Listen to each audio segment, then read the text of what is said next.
ऊंचा ऊंचा चढ़ाए हैं।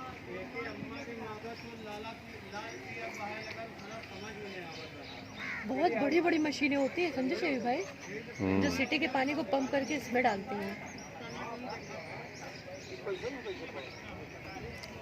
हाँ, इतना ढेर सारा सदाबहार का पेड़ निकला है फ्लावर वाला।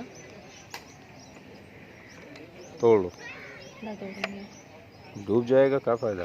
कौन जाए लेके आए।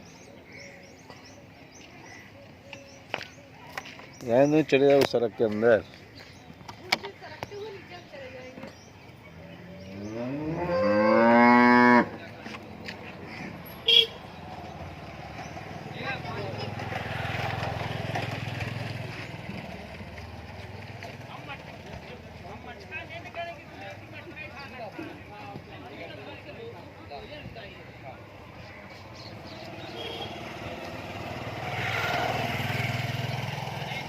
अभी जो बाढ़ आई थी 2013 में, ये पेड़ तक पानी आया था।